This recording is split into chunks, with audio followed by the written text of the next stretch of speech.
초대교회에 있었던 일들을 적고 있는데 5장 1절로 11절까지는 그 유명한 아나니아와 삽비라 부부의 사건, 이 두 사람이 도전을 받아서 밭을 팔아서 나도 다 나눠야 되겠다 그래놓고 반만 바치고 다 하라고 거짓말했다가 난 10분의 1도 바치기 어려운데 반이나 바쳤으면 됐는데 거짓말했다고 죽었어요. 그렇다고 교회 와서 거짓말한다고 다 죽는 거 아니니까 걱정하지 말고 하셔도 돼요. 이건 특별한 이 시기를 보여주는 겁니다. 이 시기를 거짓말하시면 안 돼요. 또 농담했다고 혼날라. 이 시기에 교회를 순전하게 하나님이 성령님께서 돌보시고 계시는 것을 알게 해주신 사건이고, 그래서 교회가 급격히 부흥하다 보면 이런저런 다양한 욕구들이 나오거든요. 그 일에 대해서 좀 겸손하고 조심할 수 있게 해주신 그런 일입니다. 저는 생각해봐요. 이날 제일 슬펐던 건 베드로 아니겠어요?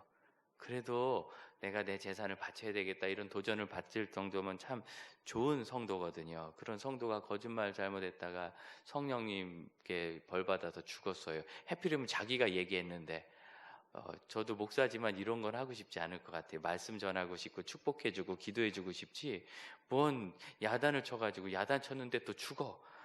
이런 거 얼마나 어렵겠어요. 그러니 맡은 자들이 충성한다는 것은 나 좋은 일뿐만 아니라 불편한 일도 어차피 할 수밖에 없어요.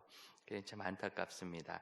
그리고 12절부터 16절 사이에는 사도들의 손을 통하여 많은 기적이 일어난 일, 표적과 기사를 했는데, 표적은 사인이에요. 여기가 하나님의 교회다, 하나님이 이 일을 하시는 거다라고 하나님이 일부러 표신하게 해주시는 일, 그리고 그런 일들이 바로 또한 기적입니다. 이렇게 같은 거지만 구체적으로 좀 기능을 나누어서 표시를 해서 많은 사람들이 예수를 믿고 교회를 존중하게 되었습니다. 그런데 17절 보니까 대제사장 그와 함께 있는 사람 사두개인의 당파가 마음에 시기가 가득하여 사도들을 잡아다가 감옥에 가두었는데 19절 주의 사자가 밤에 나타나서 그들을 건져내시고 풀어주시면서 이 생명의 말씀을 전하라. 그래가지고 계속 전했어요. 21절을 같이 한번 읽어봅시다. 그들이 듣고 새벽에 성전에 들어가서 가르치더니 대제사장과 그와 함께 있는 사람들이 와서 공회와 이스라엘 족속의 원로들을 다 모으고 사람을 오게 보내어 사도들을 잡아오라. 그래 가가지고 가르치니까 이제는 감옥에 있는 사람들 잡아오너라 하고 공회와 원로들이 모였다. 여기서 공회라는 단어, 신내들이라는 단어는 우리가 흔히 얘기하는 사내들인 공회라고 하는 그 공회입니다. 의회인데 이스라엘의 공식 의회예요. 대의원이 71명. 그래서 유대인들을 대표해서 왕도 있고 또 총독도 있고 여러 가지 상황은 돌아가지만 로마의 원로원처럼 이 공의회가 모든 것들을 합니다. 우리나라로 얘기하면 국회가 해당되고 현대 교회로 하면 당회가 이제 대의원처럼 장로님들을 뽑아서 목사님과 의논하도록 하는 거거든요. 할 때마다 뭐 전교인이 다 모이면 저야 좋겠지만 여러분이 사는데 많이 지장이 되실 거예요. 그러니까 의논하도록 해 주었습니다. 이제 공회인데 이 사내들인 공회는 들어가기도 어렵고 그리고 자격 조건도 아주 까다로워요. 그래서 공회 사람들은 대부분 굉장한 존경을 받았습니다. 그런데 이 존경받는 공회가 이때는 사두개인들이 있었고 또 대다수가 바리새인들이 공회 안에 많이 들어와 있었거든요. 숫자 자체가 사두개인은 전체 숫자의 한 10분의 1밖에 안 돼요. 그러니까 아무래도 숫자적으로 그런 것도 있었죠. 자, 이제 이 공회가 모여가지고 이 사도들을 신문하려고 도대체 왜 이렇게 소란스럽게 하는가 하고 신문하려고 보니까 아무도 없잖아요. 그래가지고 보니까 예루살렘 성 안에서 성전에서 가르치고 있다는 거예요. 설교를 하고 있다고. 놀래서 다시 잡아옵니다. 잡아와가지고 27절 대제사장이 뭐라고 부르냐면 분명히 우리가 이 이름 예수의 이름으로 사람을 가르치지 말라고 했는데 너희들이 이걸 그냥 가득하게 예루살렘에 퍼지게 해가지고 예수 죽인 그 죄의 피를 책임을 우리에게 돌리려 하는구나. 자기 책임을 지기 싫어서 이렇게 막 하니까 베드로가 29절로부터 32절까지 우리가 성령을 순종해야지 당신들 말 순종하는 거 오느냐 뭐 이런 이야기고, 그거보다 더 중요한 거는 그거는 이제 하는 얘기고요. 32절입니다. 우리는 증인입니다. 당신들이 십자가에 못 박혀 죽게 한 이 예수를 하나님이 부활하게 하셔서 세상을 구원하시는 구세주가 되게 하셨고 우린 그 증인입니다 라고 얘기하니까, 자 33절 여기부터 33절 여기부터 보면 그들이 크게 노해서 사도들을 다 죽이려고 했어요. 여기까지가 이 배경입니다. 좀 길었지요. 그러니까 그럼 정리를 해보면, 하나님의 성령께서 예루살렘 교회를 운영해 가시고 거기 순종하는 성도들과 사도들이 열심히 순결하게 주님을 섬겼고, 거기에 여러 가지 불순한 것들을 성령께서 제하시고 참 보호하셨고, 예루살렘 사람들이 다 그 성령의 놀라운 기적 구원하심에 순종하는데, 이 공회를 연 유대인의 이 권력자들이 이걸 방해하면서 반대하고 부딪히고 있는 거예요. 두 개의 세력이 부딪히는 걸 이 사도행전 5장이 보여주고 있어요. 그때 3절에 사도들을 없이 한다 하는 이 말은 죽이겠다는 뜻입니다. 지금 이 사도들을 나머지 벌써 여러 처형당했고 나머지 사도들을 죽이려고 할 때, 그때 34절 바리새인 가말리엘이 율법 교사로서 백성에게 존경을 받는 사람인데, 이 가말리엘은 율법 교사입니다. 율법 교사라는 것은 바리새인들 중에서도 율법을 통달한 사람, 그래서 구약부터 구약에 있는 모든 그 선지서와 모세오경을 통달한 그런 딸딸 외우는 사람들이에요. 그런 분 중에서도 아주 연세가 많고 존경을 받는 최고 어른인데 모든 백성에게 존경을 받았다요. 아마 그리스도인들도 존경했을 거예요. 이분은 그런 분이라서 공회를 잠깐 중단시키고, 자 잠깐 피고들은 밖으로 좀 나가세요. 내보낸 다음에 내가 좀 할 말이 있다고 하면은 이 공회 국회의원들이 말 안 듣잖아요. 조용히 듣는 그런 존경받는 분입니다. 그러면서 뭐라고 하느냐면 35절 우리가 좀 조심해야 되겠습니다. 그리고 두 개의 예증을 들어요. 36절에 예전에 드다라는 사람이 일어나서 자기가 뭐 좀 해보려고 막 사람을 모으니까 무려 450명이나 모여가지고 큰 무리를 이루어서 난리가 나는 것 같더니 그가 죽임당하니까 다 흩어져서 없어요. 왜? 이게 하나님으로부터 온 게 아니라 사람이 자기의 열망과 공의와 자기의 의로 한 거니까 망한 거예요. 37절에 갈릴리 유다라는 사람, 이 사람은 유명합니다. 예수님의 제자 중에서 셀료딘 시몬이라는 사람이 있죠. 이 열심당원이라고 되어 있는데 이 유다는 열심당원의 어떤 영웅이에요. 우리로 얘기하면 일제시대 윤봉길 의사나 안중근 의사쯤 되는 분이에요. 그러니까 이 열심당에서는 아주 존경하는 그런 사람이죠. 그럼에도 불구하고 백성이 많이 따르다가 그도 망하니까 모든 백성이 흩어졌다. 그리고서 이제 유명한 얘기입니다. 38절 9절 이 사람 상관하지 말고 내버려두자. 방임하자. 그러면 이 일이 사람으로부터 말미암아 자기들이 그냥 힘으로 하는 거면 알아서 무너질 것이요. 혹시 이게 하나님이 정말 하시는 일이면 우리가 하나님을 반대하는 사람이 되지 않겠는가? 라고 얘기를 했더니 그 말을 들어서 제자들을 그냥 채찍질하고 또 이러지 마! 라고 또 협박하고 내보냈다는 거예요. 그러니까 가말리엘이 이때 죽임 당할 뻔한 사도들을 구해 준 거죠.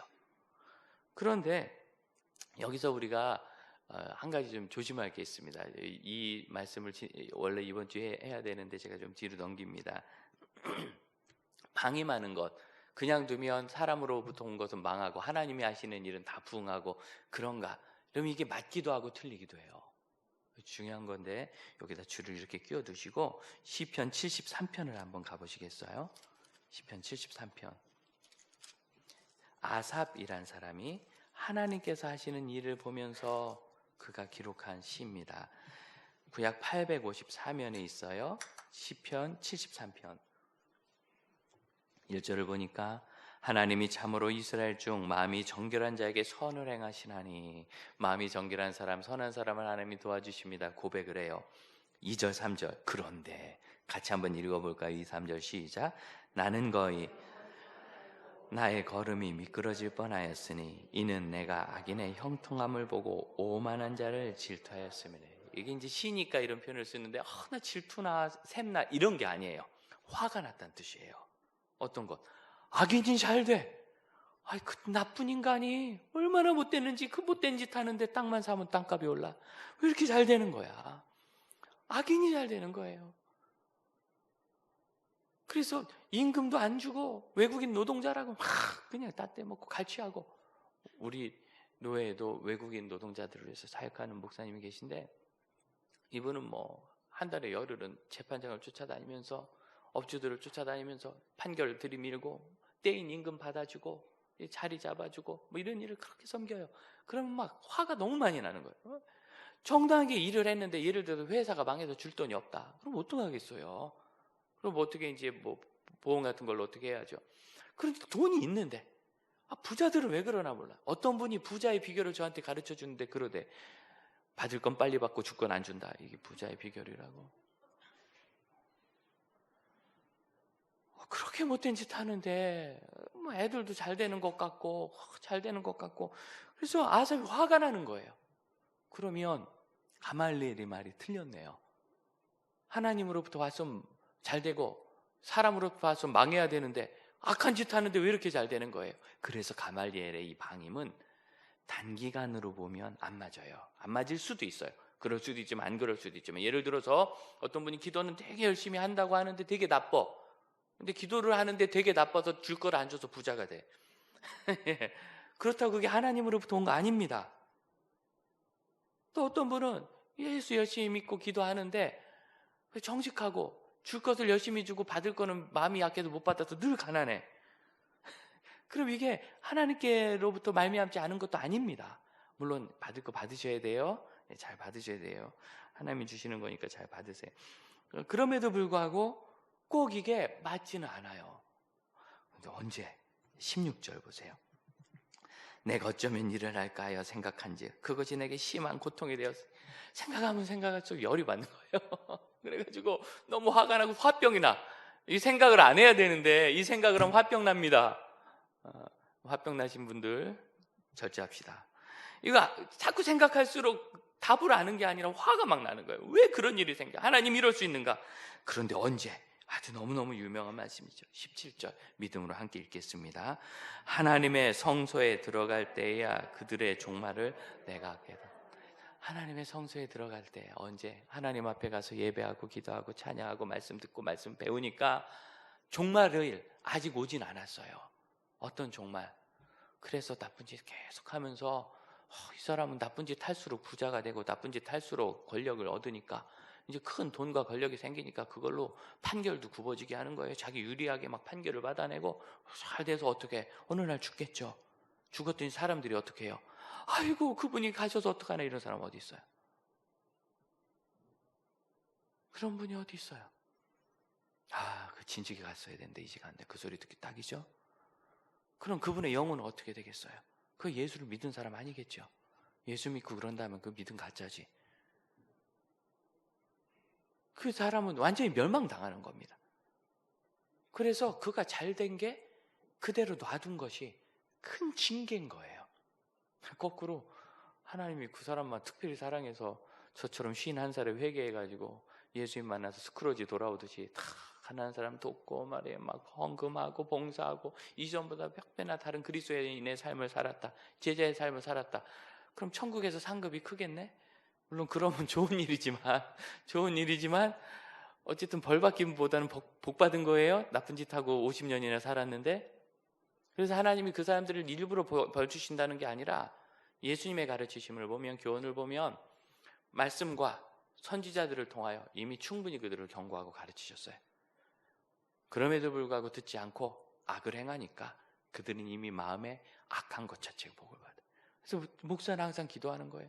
너무너무 사랑스러운 우리 자녀들이 시험 볼 때 마음이 궁핍해가지고 너무 급해서 예배 빼먹고 시험 보거들랑 망치게 하옵소서.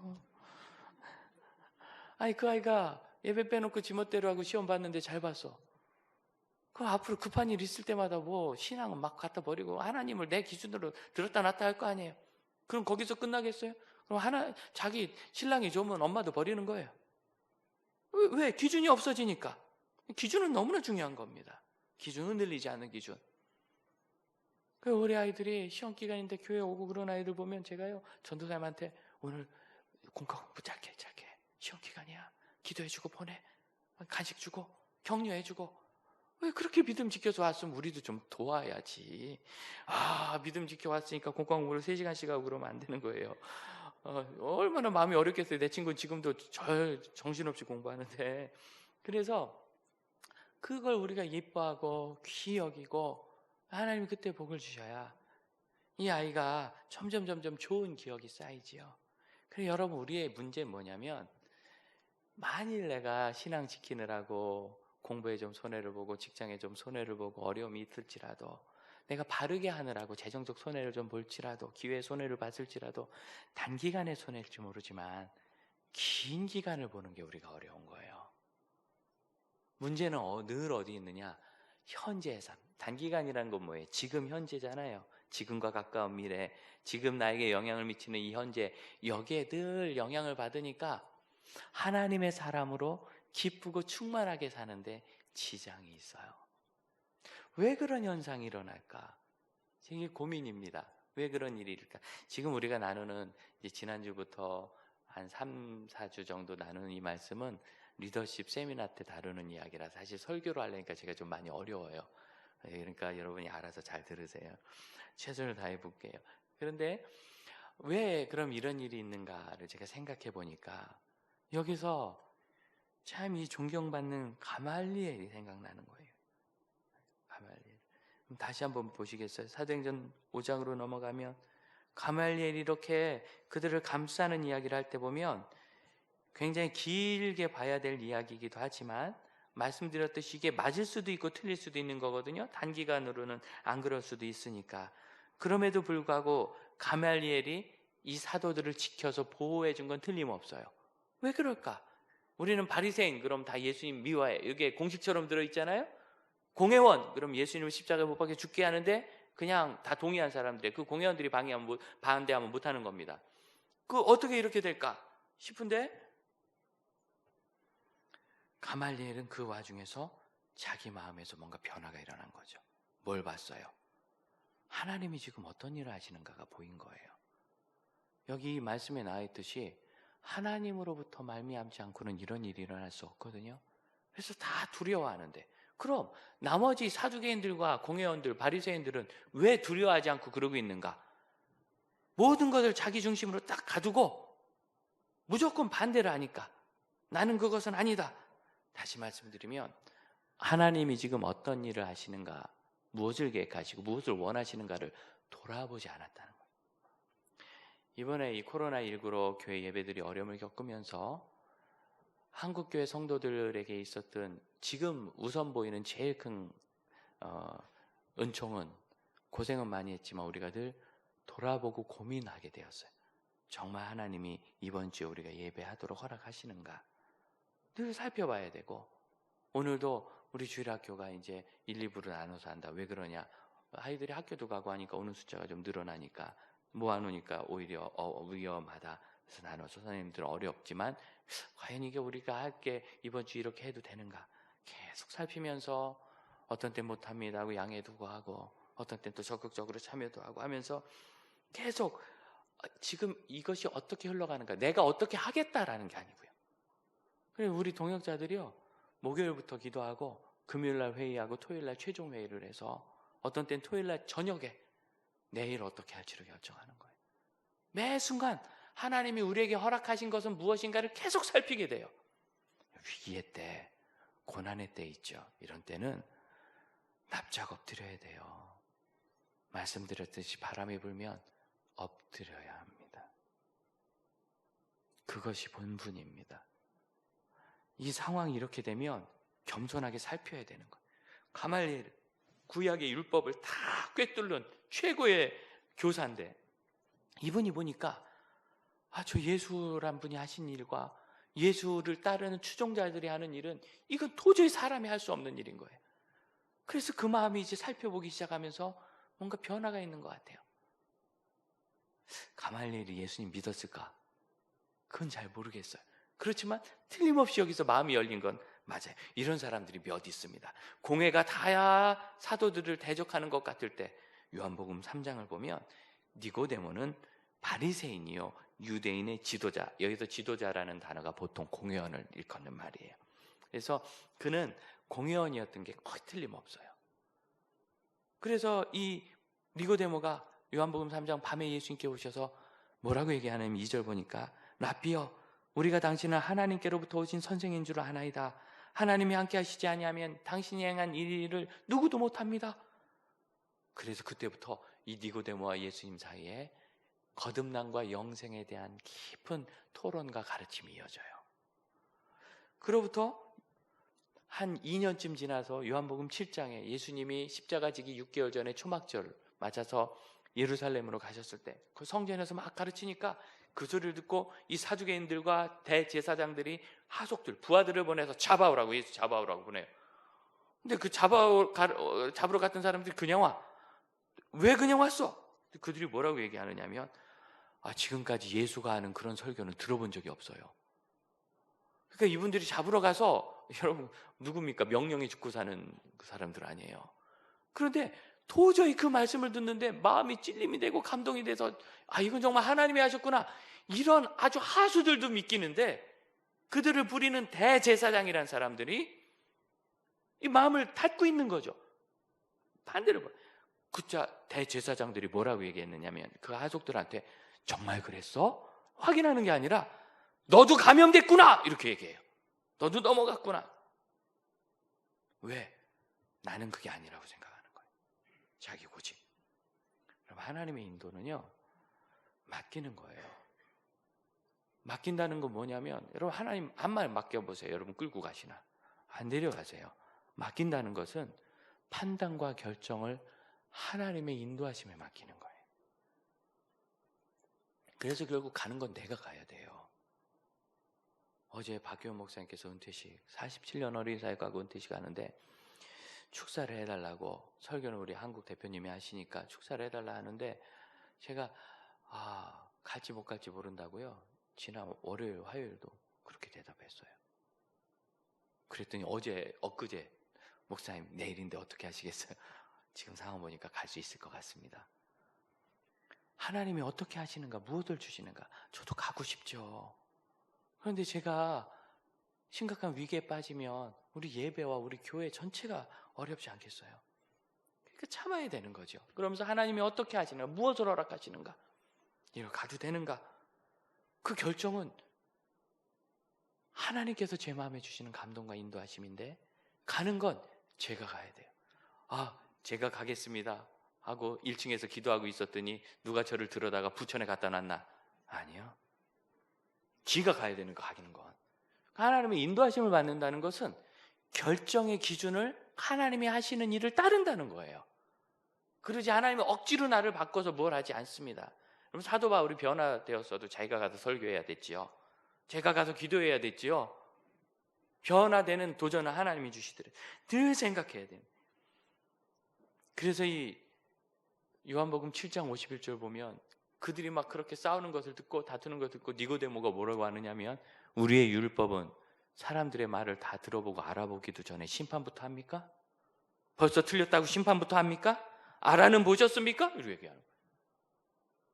여러분, 이걸 살피는 게 너무 중요해요. 많은 그리스도인들이 하나님이 무슨 일을 하시는가를 바라보는데 별로 관심이 없어요.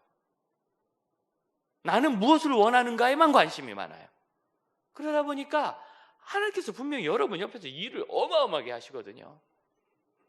뭔가 내가 뭘 해야 되나? 이거 다 하나님의 도전이에요. 내가 뭘 기도를 더 해야 되나? 이게 하나님의 도전이에요.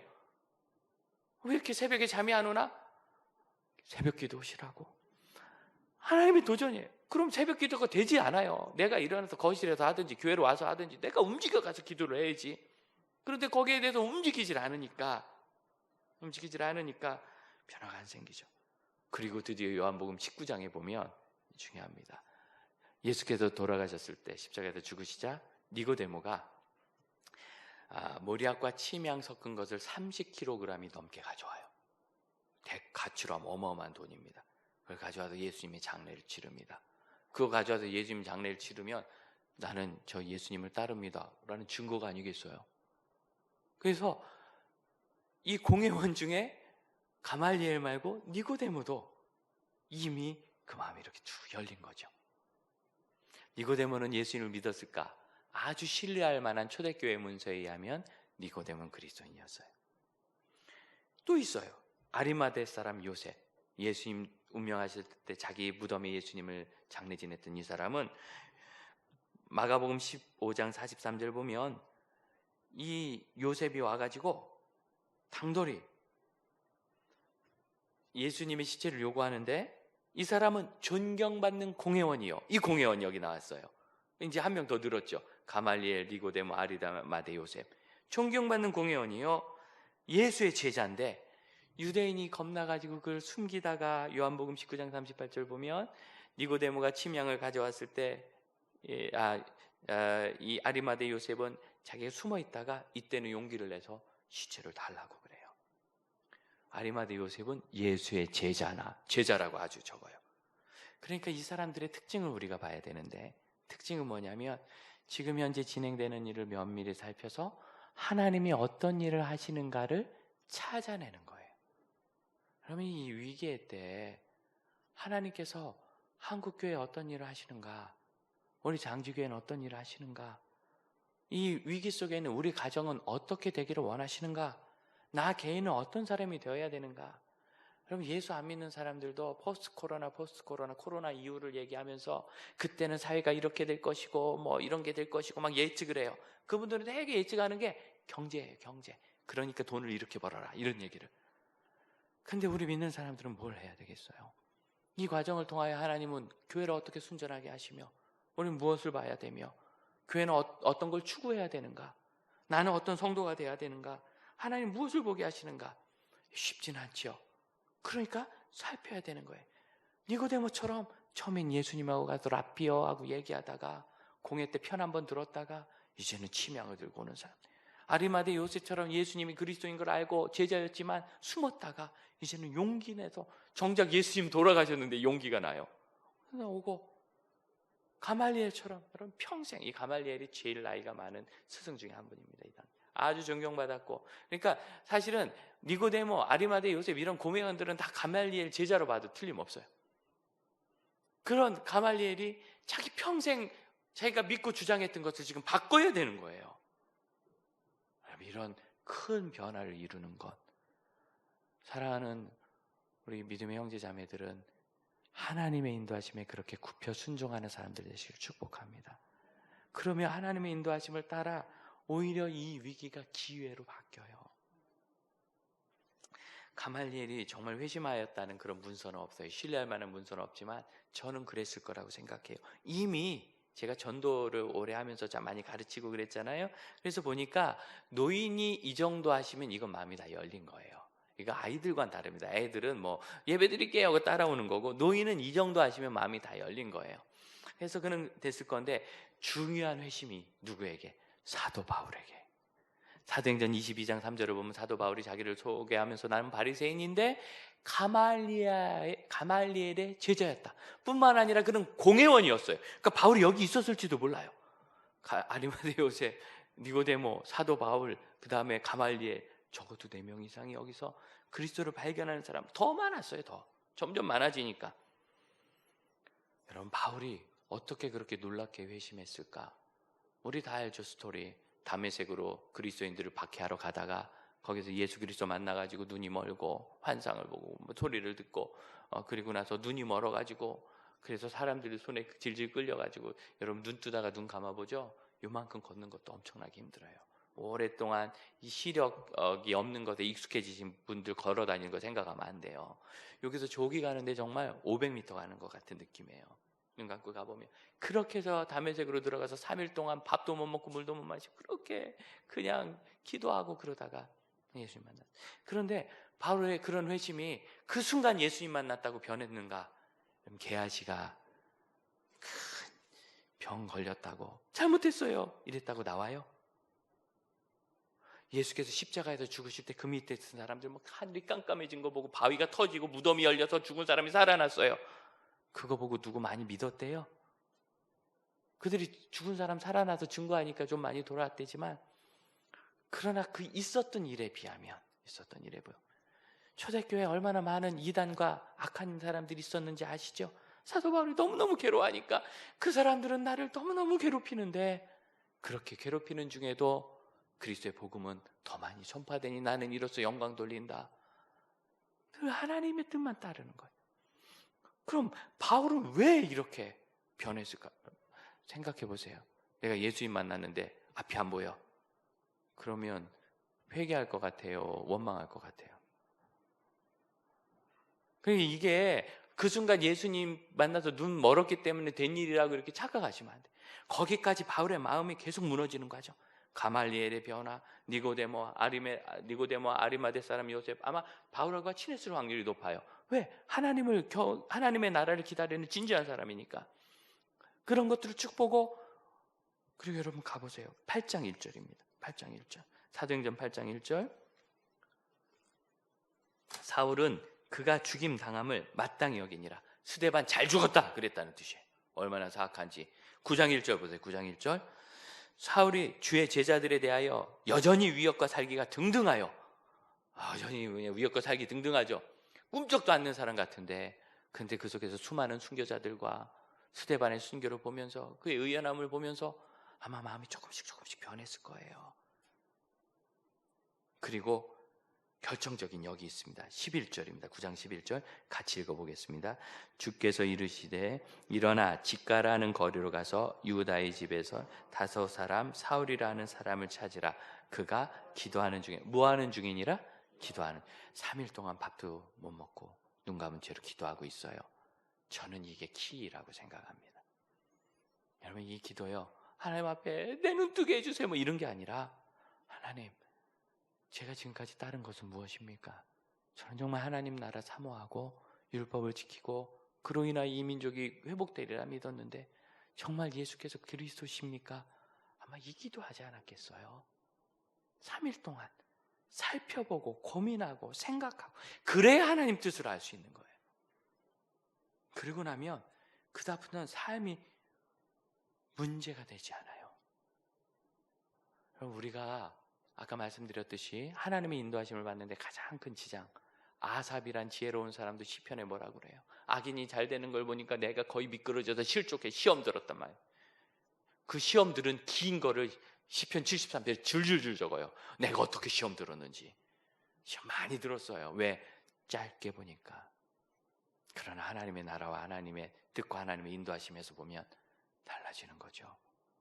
저는 지금도 잘 보입니다. 뒤까지 다 보이고 왼쪽 눈이 좋아요. 하지만 오른쪽 눈은 심각한 수술을 받았습니다. 그때 의사가 아이고 이거 10년 전만 됐어도 그대로 실명이에요. 네, 지금 그 사이에 기술이 개별된 게 있어서 환자분 되신 것 같아요. 얼마나 보이세요? 뭐 이렇게 찌그러지고 그러죠. 지금 좌우상이 달라서요. 지금도 책을 오래 보면 막 토할 것 같고 그래요. 근데 이렇게 보여요. 그랬더니 그만하면 다행인 줄 아세요. 그리고 가버리더라고. 그렇게 적응해서 살라고. 더는 안 된대요. 근데 제가 한쪽 눈을 수술받고 이게 정말 회복될까 그런 생각하면서 무슨 생각했느냐면, 내가 어려서부터 지금까지 예수님 만나가지고 19부터 설교를 시작하고 쉬어본 적과 구주님을 섬겼는데 이런 일이 왜 생겼나요를 물어본 적이 없어요. 하나님, 혹시 만일 제가 두 눈을 다 못 보게 된다면, 나는 목사인데 성경 보고 책 보고 설교를 해야 되는데 저는 어떻게 주의 일을 할 수 있을까요? 농인들 교회를 찾아가야 될까요? 아니면 하나님 그래도 살아계시다고 계속 다른 사람 손 붙잡고 안에 손 붙잡고 다니면서 증거를 할까요? 제가 어떻게 더 성경을 읽을 수 있을까요? 저는 눈으로 보는 게 좋거든요. 귀로 듣는 건 잘 안 돼요. 제가 과연 이 습관을 바꾸고 점자를 배울 수 있을까? 있지도 않은 일 갖고 지 혼자. 그런데 그 어떤 최악의 상황을 가정해도 별로 그렇게 우울하지가 않아요. 왜? 아까 말씀드렸듯이 우리가 시험에 빠지는 이유는 짧게 보기 때문이죠. 눈앞에 있는 거, 당장 나 필요한 거, 그래 보면 시험에 빠져. 그런데 여러분 보세요. 내가 그때 큰일 났다, 한쪽 노인에서 성할 때 내가 빨리 열심히 목회해서 교회 크게 부흥해야지 그래가지고 막 장로님들 불러가지고 부흥 대책 만들어내라 그러고 막 순장들 다 모아서 순장 결석한 사람 1인당 얼마씩 벌금 내라 그러고 뭐 언제 그랬다면서요. 막 그렇게 하고 막 설교하면서 여러분 혼자 천국 가면 좋습니까? 여러분 식구들 다 불타는 지옥으로 가지 않습니까? 이래서 막 죄책감 주고 막 협박하고 막 데려오라 그러고 자기는 안 데려오면서 막 이렇게 해가지고, 그럼 그게 성공하겠어요? 대도 안 되는 목표를 세우고 그걸 이루겠다고 이른들 평화가 있겠습니까? 그럼 계속 마음이 허전하고 우울하고 자존감은 떨어지는 거예요. 나는 왜 이러나? 그럼 이걸 만회하기 위해서 더 높은 목표를 세우고 더 강하게 나를 채찍질하고 사람들 괴롭히고, 그럼 이걸 두려움의 구조라고 합니다. 현실을 바라보면 두려워요. 왜? 우리는 누구도 자기 자신에 대한 만족을 다 가질 수 없어요. 여러분 생각해 보세요. 나는 내 생각보다, 내가 원하는 것보다 돈이 더 많은 사람이 있으세요? 뭐 저한테 주시든가. 돈이 아무리 많아도 내가 계획하는 것보단 적죠. 여러분 거울 봤는데 내가 원하는 것보다 더 이쁘게 생긴 분 계세요? 나는 내가 원하는 것 이상으로 이쁘게 생겨도 문제야, 이런 분 계세요? 이럴 필요는 없는데, 이렇게 이쁠 필요는 없는데. 예, 심각한 상황이죠. 묶어놔야 되겠죠. 그러면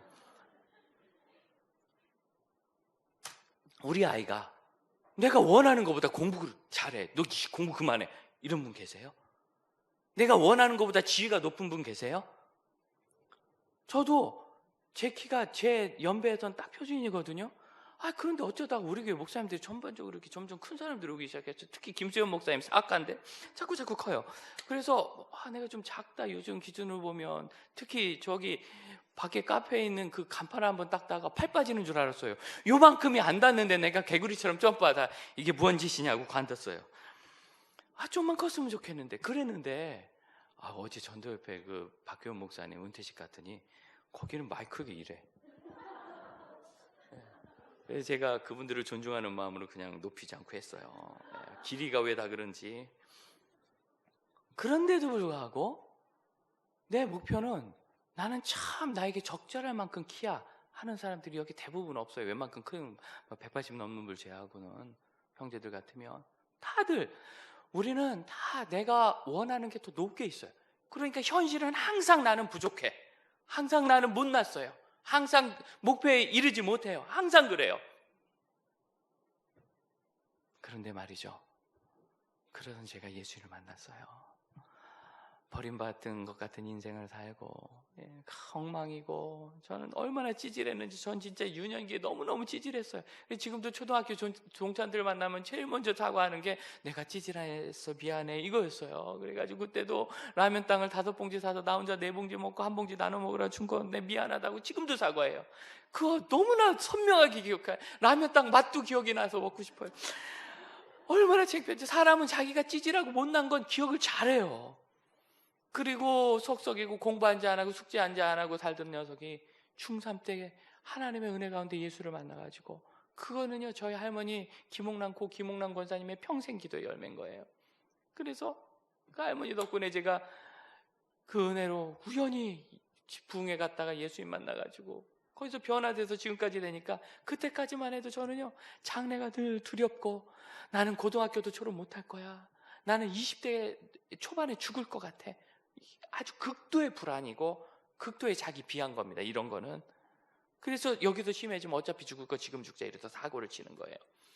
그런 아주 부정적인 자아가 있었는데요, 예수님이 날 사랑하신다는데 그 나를 구원하신 은혜가 얼마나 감사해요. 예수님이 날 사랑하신다니까 기분이 좋아요. 그렇게 좋은 분이. 그게 막 기쁨이 나고, 그러니까 나니까 제 자존감이 높아져요. 그동안은 찌질한 놈이고 공부도 하나도 안 했고 대책도 없는데, 더구나 큰 문제가 생겨가지고 첫 번 모의고사에서 우리 반 1등을 했어요. 이런 기적이 일어난 거예요. 여러분 애들은 그런 일이 안 생깁니다. 그런 일이 생기면 저처럼 심각한 목사가 될 수도 있어요. 어쨌든 하나님 쓰시려고 그렇게 갑자기 변화를 시켜주셔가지고 2번째 시험에서는 전교 2등을 했어요. 더 놀라운 일이. 자존감이 막 올라가면서 삶이 바뀌고, 그러니까 하나님께 더 헌신하고. 그래서 고등학교 1학년 때 야, 너 교회 열심히 하니까 성가대라. 세상에 저렇게 가운 입은 거는 제가 의사 말고 본 적이 없어요. 그래서 가운을 입고 성가대 하는 데 가서 테너를 막 열심히 했더니 우리 청년회장 누나가 이렇게 보다가 5월 달에 야, 승영아, 내가 유치부 25명 혼자 가르치는데 너 와서 보조교사 좀 해라. 뭐 하는 건데, 신발 정리하고 애들 화장실 데려가고 짐 싸주고 이런 거야. 혹시 오줌 싸면 좀 씻기고 받고 옷 갈아입히는 거. 그건 할 수 있겠더라고. 그래서 한다 그랬더니 이 누님이 너무 비겁하게 9월 달에 멀리 시집을 가버려가지고 25명이 나한테 혼자 남았는데, 야, 내가 25명 어떻게 해? 현실을 보면 포기하죠. 나도 도망가야지, 나도 장가가야지 멀리. 현실을 보면 못하는 거죠. 그런데 제가 너무 기쁘니까 하나님 은혜가 감사하고, 그 하나님 나를 귀히 여겨서 교사를 맡겨주셨잖아요. 그 뭐든지 하는 거예요. 자지간 지금도 잊지 못해요. 동시에 3명이 오줌 싼 그날. 제가 고1 짜리가 뭘 한다고 동시에 3명이 오줌 싼 거야. 너무 힘든 거예요.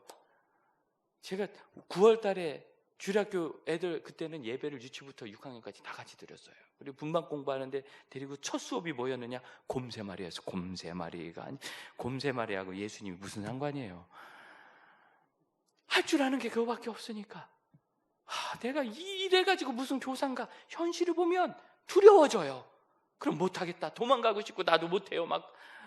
그래서 여러분 다 모태신앙 된 거 아니에요? 현실을 보니까. 근데 그게 아니라 주님이 나를 귀히 여기시고 성경에 있는 대로 그 설교를 제가 들은 게 나를 충성되이 여겨 직분을 맡기셨다. 하나님 나를 충성되이 여겼으니까 충성해야지.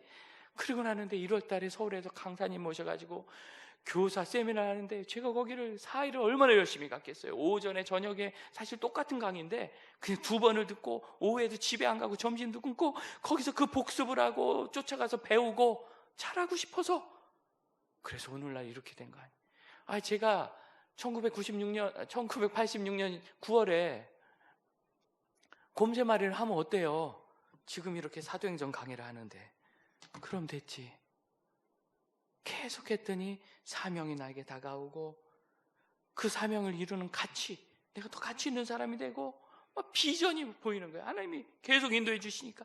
그럼 또 그 은혜가 너무 좋아요.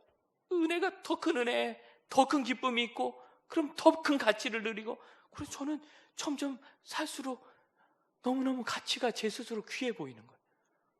행복하고 나는 너무 잘 되는 것 같고 다른 친구들, 목사들 보면 오히려 미안하고 이렇게 귀한 성도들 만나는 게 너무 행복하고 아무 걱정이 없고 여러분 이걸 기쁨의 구조라 합니다. 여러분 생각해 보세요. 지난 일주일 동안 내가 두려움에 빠져 살았어요. 기쁨을 따라 살았어요. 바울의 현실을 보면 현실 예수 믿는 그 순간부터 쫓겨다녀야 되죠. 죽일 위험 당하죠. 성경을 보세요. 그가 다메섹에서 강건해져서 복음을 전했더니 거기 있던 유대인들이 하다 자기들이 못 이기니까 죽이려고 들었어요. 광주리 타고 도망가요. 예루살렘 가서 또 죽이려고 하니까 이번엔 고향으로 또 도망가요. 예수 믿은 그 순간 그는 쫓겨다니는 사람, 가난한 사람, 배고픈 사람, 매맞는 사람, 있는 돈도 나를 위해서 못 쓰고 복음을 위해서 쓰니까 늘 어려운 사람이 됐어요. 하지만 바울이 뭐라고 해요? 총독님, 당신이 지금 총독이지만 내가 여기서 이렇게 재판받는 거 외에는 다 나는 당신이 나처럼 됐으면 좋겠습니다. 내가 훨씬 낫다는 걸 아셔야 돼요. 현실은 그렇게 흘러가지만 그의 삶은 충만해지는 거예요. 여러분 하나님의 인도하심을 받으면 이런 기쁨이 있습니다. 여러분 돌아오는 일주일간 하나님을 나를 구원하신 것과 나를 부르신 것과 나에게 주신 아름다운 은혜 소소한 것들을 다 떠올려 보세요.